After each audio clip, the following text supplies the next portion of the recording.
It is the developing world that is bearing the brunt of catastrophic climate change in the form of hurricanes and fires and floods and the real long-term economic damage.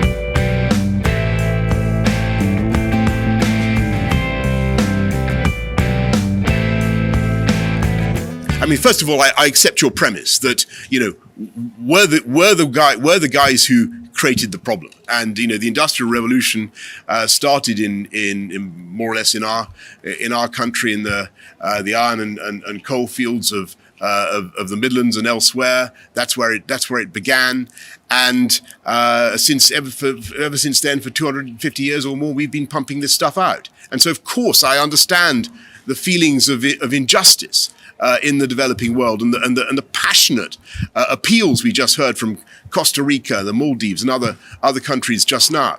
But what I say to them is, yes, that's why we've got to get the funding to help you to make the progress that you need, and that's why the $100 billion is so important. And if Beth is right, then let's hope there's progress. We'll watch it very carefully. But the second thing is that you can do it. You can transit away from coal. And the UK itself, I think, in 2012, 40% of our power came from coal. It's now less than 1%. When I was a kid, it was 70%.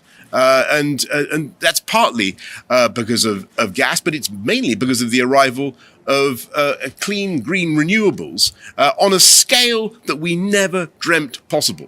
And it's bringing that imagination to bear on the problem that I think will make all the difference.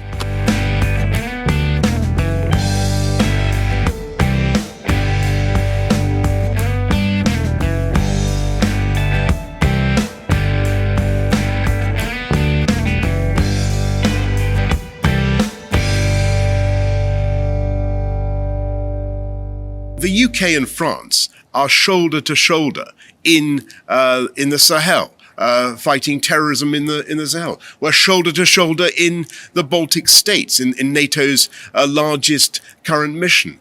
And it's an extraordinary fact. There is one other country in the world with whom we share a program to do simulated nuclear testing. Which country is that? It's France. The UK and France have, I believe, a very, very important and indestructible relationship. And of course, we'll be talking to all our friends about how to make the AUKUS Pact work so that it's not exclusionary, it's not divisive, and it really doesn't have to be that way. This is just a way of the UK, the US, and Australia sharing certain technologies because that is the sensible thing to do in the world in which we find ourselves. But that does not in any way mean that we wish to be adversarial towards anybody else or exclusive or crowding anybody else out.